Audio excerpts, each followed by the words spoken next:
সবকিছু ভালোই চলতেছে, আমরা সবাই ভালো আছি। স্বর্ণের বালা? ম্যাডাম, স্বর্ণের বালা। এক মিনিট, কি কি বললি? স্বর্ণ? এখন তোকে আমাকে স্বর্ণ দিতে হবে? আটা দিছি এতে হচ্ছে না? তুই কি আমার খালাতো বোন যে তোকে স্বর্ণ দিতে হবে? না না ম্যাডাম, আপনি আসলে আমাকে ভুল বুঝতেছেন। আমি তো আসলে স্বর্ণের বালা আর স্বর্ণের চেনের কথা বলতেছিলাম। তোদের মতো মেয়েদেরকে না খুব ভালো করে চেনা আছে। তোদের আঙুল ধরতে দিলে তোর হাত ধরতে থাক, তাই না?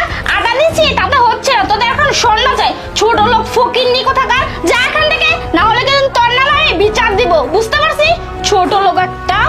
ম্যাডাম, আপনি সেই কখন থেকে আমাকে আবল তাবল কথা বলতে যাচ্ছেন, কিন্তু আপনি তো আমার ভালো মতো আমার কথাটা শুনতেই চাচ্ছেন না। একটু আমার কথাটা শুনুন ম্যাডাম প্লিজ। এই তোর কথা কি শুনবো রে? আর তুই কি বলবি সেটা আমার খুব ভালো করেই জানা আছে। আর তোদের মতো মেয়েদেরকে না আমার তো খুব ভালো করেই চেনা আছে। দেখ, তোকে ভালোই ভালো বলতেছে, এখান থেকে চলে যা। আমি তো ভালো ভাগ্যিস আমার বাড়ির গেটের সামনে তোকে দাঁড়া করাইছিলাম। যদি রুমে নিয়ে যেতাম তাহলে তো তুই স্বর্ণ গয়না সবকিছু চুরি করে নিয়ে পালিয়ে যেতি, তাই না? আর শোন, তোকে ভালোই ভালো বলতেছি, তুই এখান থেকে চলে যা, না হলে কিন্তু আমি তোর নামে থানায় কমপ্লেন করব, বুঝতে পারছিস? যাবি না? দাঁড়া।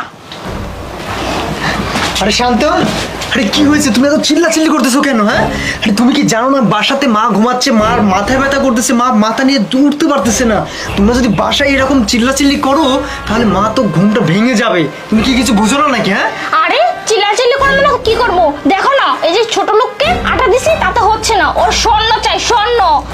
আরে তোমরাও যে না এইসব ছোট লোকদেরকে না মাথায় তুলতে হবে না, মাথায় তুললে না এরা আর মাথা থেকে নামবে না। এই চা এখান থেকে, সব ছোট লোক কোথাকার। এই শান্তা, চলো তো। এই শোন, ভালোই ভালো এখান থেকে যা, না হলে এটা দেখছিস একদম মাথা ফাটিয়ে ফেলবো। যা এখান থেকে। আরে শান্তা, চিল্লাচিল্লি করো না, চলো চলো।